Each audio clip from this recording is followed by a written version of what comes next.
রাঙামাটি ভ্রমণে গত পর্বে আপনাদেরকে যা দেখিয়েছিলাম, কাপ্তাই লেক ও নীলাদ্রি রিসোর্টে এক রাত থাকা এবং ঢাকা থেকে রাঙামাটি যাতায়াত ভ্রমণের যত খরচ।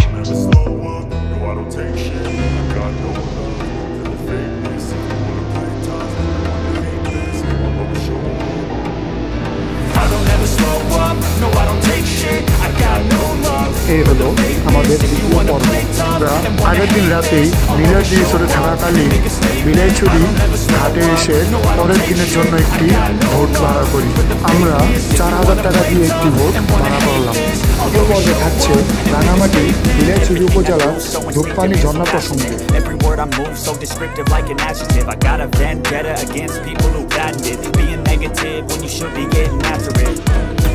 I got facts over tracks, this and that, spitting slow, speaking fast, I can roast, I can gas, think I'm okay at last, but I don't know if that can erase all the past and the pettiness, a reflection of the emptiness, hilarious, you think you're worth my time, you're delirious, mysterious, because you hide behind the exterior, inferior, you know I'll always be a এখানকার মানুষের যাতায়াতের একটি ঘাট। এখানকার সবাই এই ঘাট থেকে যার যার নিজ প্রয়োজনে আশেপাশে সব জায়গায় তারা যাতায়াত করে।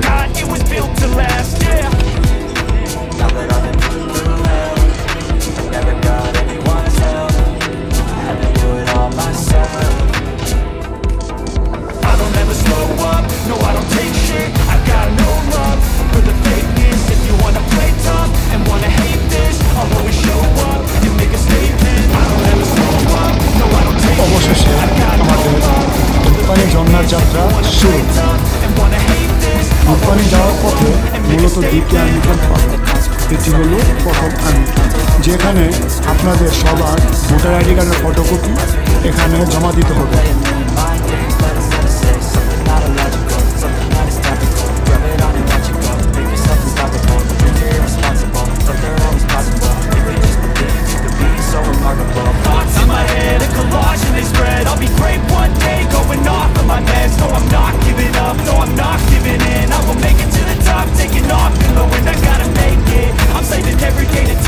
ধূপপানি যাওয়ার পথে এটি হলো দ্বিতীয় আর্মি ক্যাম্প। পানি কম থাকায় আমাদের কিছুটা সমস্যা পড়তে হয়েছে। কিছুক্ষণ পর পর চরের সাথে আমাদের বোটটি আটকে যায়।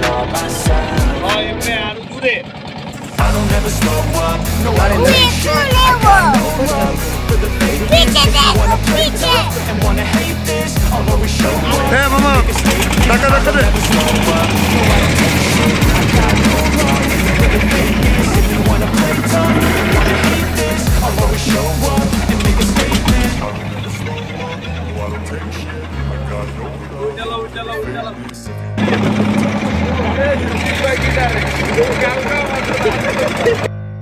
নাম নাম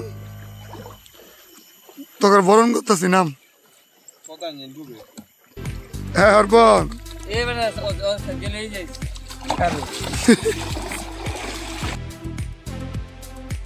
অবশেষে ধূপপানি যাত্রায় বোট জার্নির অবসান ঘটল। টানা 2 ঘন্টায় আমরা বোট জার্নি করলাম। এই ধূপপানি ঝর্ণা যেতে হলে গহীন জঙ্গল ও অনেক ভয়ঙ্কর রাস্তা অতিক্রম করতে হবে, তাই একা যাওয়া অসম্ভব। আপনারা যারাই আসবেন এখান থেকে আপনারা একটি গাইড ভাড়া করে নেবেন। গাইড ভাড়া নিয়েছিল 700 টাকা।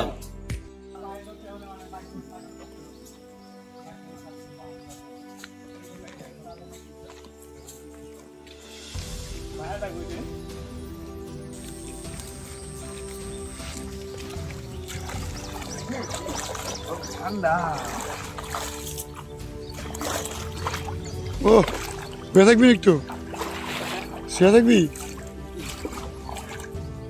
ঠাস করে নি পরস।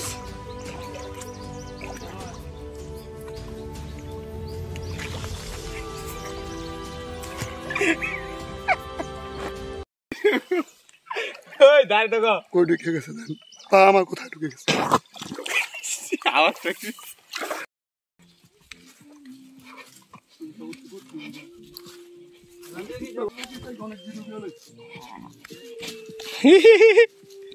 প্রান্তের এটাও রেকর্ড হয়েছে।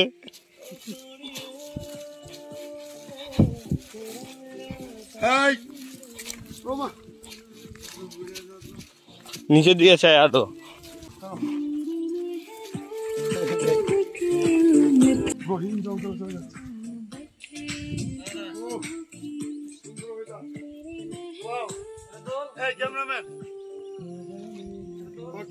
দেখছেন কি অবস্থা, এই দেখছেন খুব সুন্দর দৃশ্য। ও মাই গড।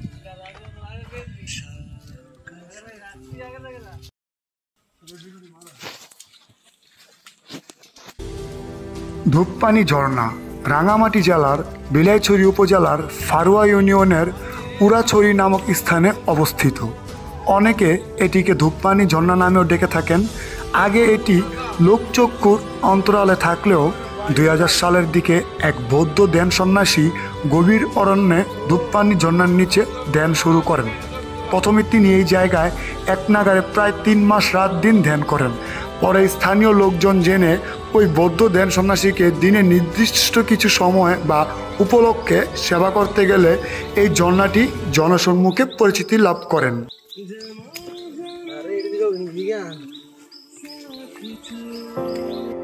আমাদের ধূপপানি যাত্রা ছিল খুবই ভয়ঙ্কর এবং দুর্গম। এর পথ খুবই আঁকাবাঁকা এবং উঁচু নিচু, পাথর খুবই পিচ্ছিল। আপনারা সাবধানে চলাফেরা করবেন এখানে আসলে।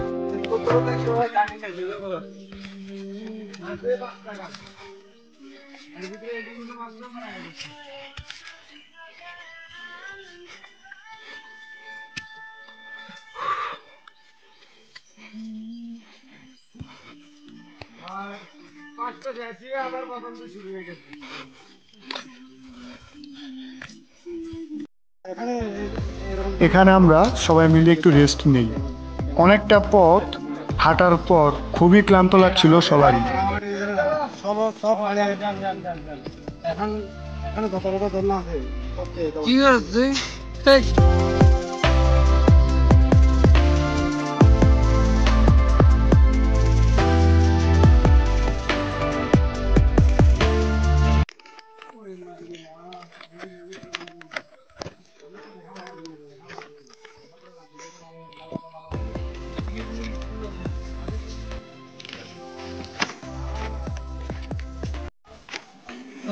ভাই রে ভাই, দেখি নাই উপরে যাওয়া তাই পাটা প্রচুর কষ্ট হয়ে যায়। কি রে কাঁপে দি মোবাইলে কথা দেখো তুমি মোবাইলে যাবে দেখি মোবাইল তো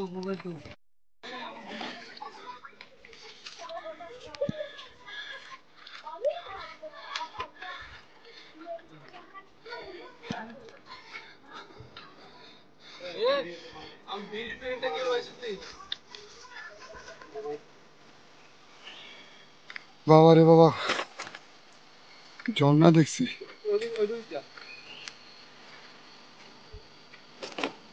ঝর্ণার আওয়াজ পাইতেছি রে।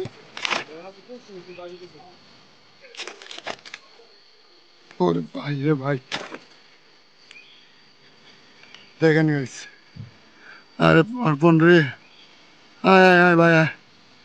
অর্পণ তোরে দিয়ে বিয়া করে দিব কেমন হইব? বছরে কয়বার আবি শ্বশুর ভাই? হ্যাঁ বাবা ধূপপানি ঝর্ণায় যাওয়ার পথে আমার কাছে সব থেকে ভয়ঙ্কর অভিজ্ঞতা ছিল এই গুহার ভিতর দিয়ে যাওয়াটা।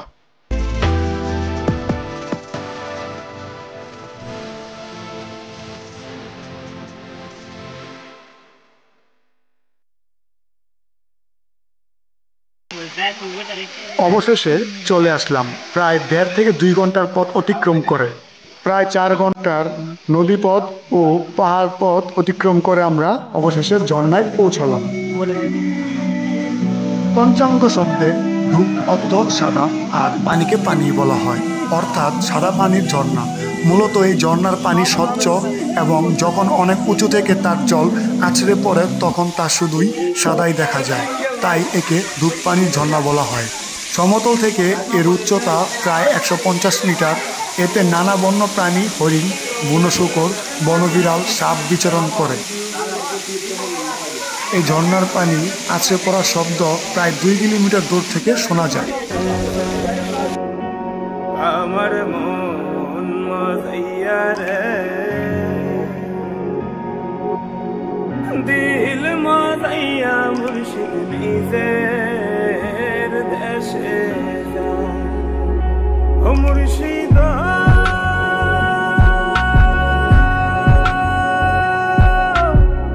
একে আমার ভাঙা ঘর, তার উপরে লড়ে সর, কখন জানি এই ঘর ভাঙা পরে রে। আবার নেওয়ারি রে, কাঁচা বাঁশের বেড়া রে, আবার নেওয়ারি রে, কাঁচা বাঁশের বেড়া রে, বাজার লুটিয়া নিল সুরায় রে। আমার মন মজাইয়া রে, দিল মজাইয়া মুর্শিদ নিজের দেশে।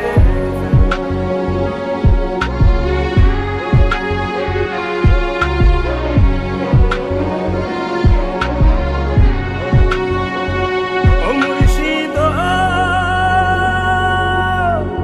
একে আমার ভাঙা নাও, তার উপরে তুফান বাও, পলকে পলকে ওঠে পানি রে।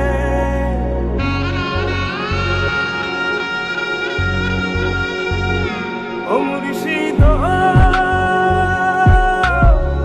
একে আমার ভাঙা নাও, তার উপরে তুফান বাও, পলকে পলকে ওঠে পানি রে।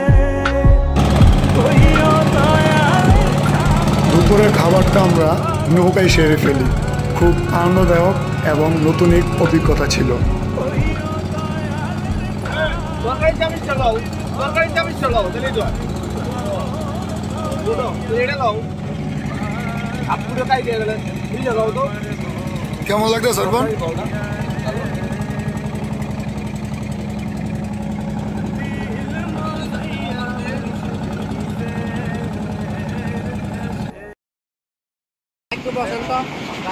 পরের দিন আমাদের এখন ফেরার পথে। আমরা যাচ্ছি এখন রাঙামাটি শহরের দিকে। চরি, ধূপপানি, নীলাদ্রি এই অভিযান শেষ করে আমাদের এখন যাওয়ার সময় হলো। মূলত রাঙামাটি শহরে গিয়ে আমাদের ঢাকা যাওয়ার উদ্দেশ্যে রওনা দিতে হবে।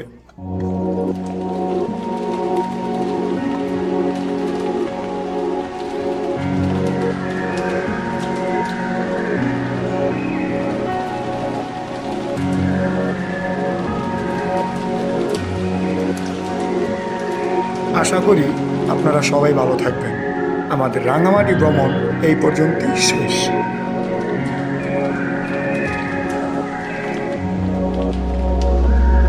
আমার মন মজাইয়া রে, দিল মজাইয়া মুর্শিদ নিজে